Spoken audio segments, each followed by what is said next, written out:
Live from Television Drive, this is 5 News, North Central West Virginia's news station. Good afternoon. Welcome to West Virginia Midday. I'm Jasmine Aduz.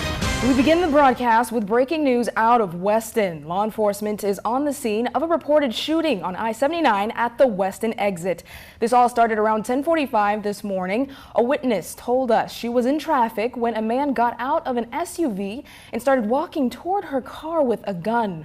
We have a 5 News reporter on the scene right now. He tells us northbound lanes are closed and one southbound lane is open. We have heard multiple times from dispatchers that a suspect is, quote, down, but it's unclear what exactly that means.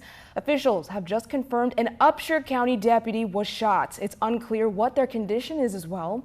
Our entire staff is working to gather and confirm more information right now. Stick with 5 News on air and online as the latest as this develops. Now, on First at 5, a shootout on I-79. Shots fired. Shots fired. A suspect turns violent in the middle of the interstate.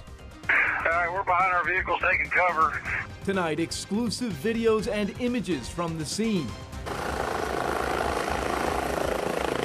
The status of an officer shot in the gunfight and the fate of the shooter.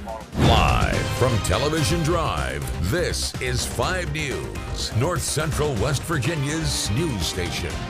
Good evening, I'm Ian Roth. And I'm Kaylee Fedko. A chaotic scene along I-79 today as a shootout unfolded between officers and a man at the Weston exit. It all started around 10:45 this morning. We know the suspect parked his car in the northbound lanes just past the on-ramp. Authorities say he then began randomly shooting with a rifle and handgun. One woman who had her baby in the car told 5 News she saw the man walking toward her with a gun. Here's what it sounded like as officers responded. Subject, there's a 99. There was a multiple vehicle accident. Subject's out. Fired at least one shot. Shots fired. Shots fired. Copy. Shots fired. 10:46. All right, we're behind our vehicles taking cover. He's probably 75 yards from us. We heard one shot toward us at this time. And amid all that chaos you heard, we know an Upshur County deputy was shot by the suspect. We're told he's expected to be okay. The suspect, who has not been identified, was killed.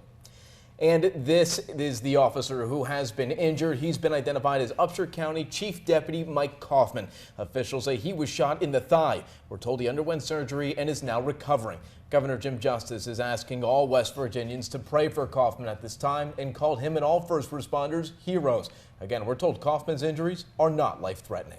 Now, this all happened while people were traveling both directions on the interstate. And 5's Tyler DeRosa has exclusive video and reaction from 2 men who witnessed it all firsthand. It's a story you'll only see on 5 News. Paul Dorsey and Nathan Cook were traveling back from Camp Dawson when they came to the shootout. Well, my phone rang and it was a person in our lead vehicle, and he said, up here at mile marker 99, there's something going on. There's police officers out with their rifles. They got there so soon after it all started that the interstate hadn't even been shut down yet. When we came up on it, we seen a SUV turn sideways on the northbound lane, and there was a guy behind the vehicle in the prone position with a high-powered rifle with a scope, and he was pointing southbound. As we traversed on, there was 18-wheelers and some appeared to be state police barricaded up behind an 18-wheeler proceeding his way, and we passed through. He was laying on the ground with a rifle, shooting underneath the vehicle he was behind. Dorsey and Cook say they couldn't believe what they were seeing. I was wondering why they had to stop traffic. Yeah, right. At first, when I seen the vehicle sideways, I thought there was maybe an accident. And as we seen the guy on the ground with the rifle, and I couldn't believe that we were allowed to proceed through there if there was an active shooter situation. But it was happening as we drove by. In Weston, Tyler DeRosa, 5 News. Thank you, Tyler, and we'll have much more exclusive content on that story tonight on Fox 10 at 10 and 5 News at 11.